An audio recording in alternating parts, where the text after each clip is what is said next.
চলুন আজ জানাবো 2024 আইপিএল এ কলকাতা নাইট রাইডার্স এতজন মিডল অর্ডার ব্যাটসম্যান থাকা সত্ত্বেও কোন 11 জন ক্রিকেটারকে বেছে নেবে তারা প্রথম একাদশে।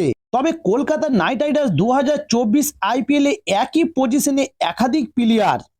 আইপিএল কেমন হতে পারে কলকাতা নাইট রাইডার্সের প্রথম, তবে 2024 আইপিএল এ কলকাতার প্রথম একাদশ জানতে হলে অবশ্যই সম্পূর্ণ ভিডিওটা দেখতে হবে এবং আমার চ্যানেল নতুন হলে অবশ্যই আমার চ্যানেলটি সাবস্ক্রাইব করে সঙ্গে থাকুন পরবর্তী ভিডিও পাওয়ার জন্য। চলুন শুরু করি।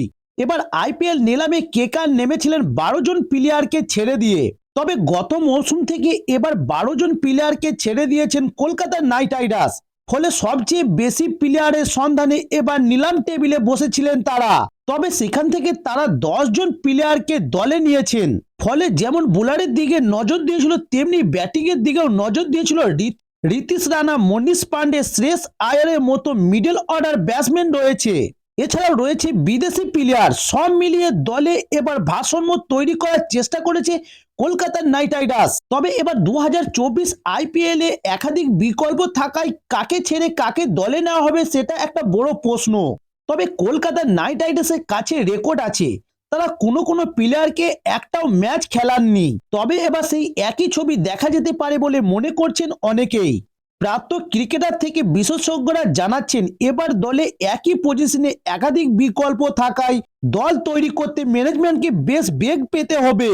তবে এবার আকাশ চোপড়া যেমন মনে করছেন একই পজিশনে খেলার জন্য একাধিক প্লেয়ার রয়েছে কলকাতা নাইট রাইডার্সের, যেটা একটা বড় সমস্যার কারণ একই সঙ্গে রয়েছে ফিনিশার হিসাবে রাসেলের উপর অতিরিক্ত ভরসা করা।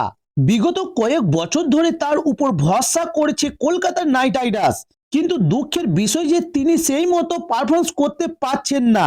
তবে অন্যদিকে সুনীল নারায়ণও তার পুরনো ছন্দ ভুলেছেন, তিনিও এখন আগের মতো আর খেলতে পারছেন না। তবে কলকাতা নাইট রাইডার্স ম্যানেজমেন্ট এই দুই প্লেয়ারের উপর আগাছা বিশ্বাস করছেন, ফলে তাদের উপর 2024 আইপিএলও ভরসা করবে সেটা বলা যায়। তবে এবার ওপেনারের দিক থেকে রহমান উল্লাহ গুরবাজ নিজেকে প্রমাণ করেছেন। গত আইপিএল এর পর এবার বিশ্বকাপেও তিনি দাপটে খেলেছেন।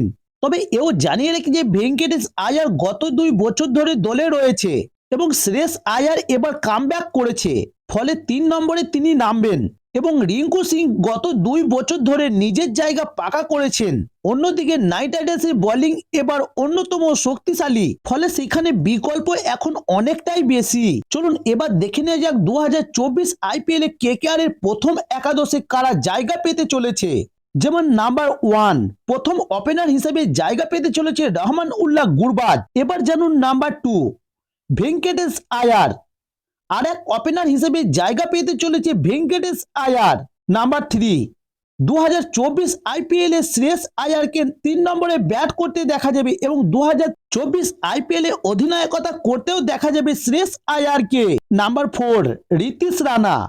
রিতিশ রানা 2023 আইপিএল এ কেকেআর কে নেতৃত্ব দিয়েছিলেন। এবার শ্রেয়স আয়ার ফিরে আসায় 2024 আইপিএল এ সহ অধিনায়ক হিসাবে খেলতে দেখা যাবে রিতিশ রানাকে। নাম্বার 5 রিঙ্কু সিং। 2024 আইপিএল এ ফিনিশার হিসাবে দেখা যাবে রিঙ্কু সিংকে। নাম্বার 6 রিঙ্কু সিং এর পাশাপাশি 2024 আইপিএল এ অ্যান্ড্রু রাসেলকেও দেখা যাবে ফিনিশার হিসাবে। Number 7 Sunil Narine. Number 8 Mitchell Starc. এবারে নিলামে মিচেল স্টার্ককে কলকাতা নাইট রাইডার্স দলে নিয়েছে 24 কোটি 75 লক্ষ টাকা দিয়ে এবং 2024 আইপিএল এ বোলিং বিভাগকে নেতৃত্ব দিতে দেখা যাবে মিচেল স্টার্ককে।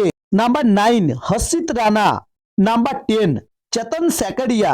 নাম্বার 11 বরুণ চক্রবর্তী।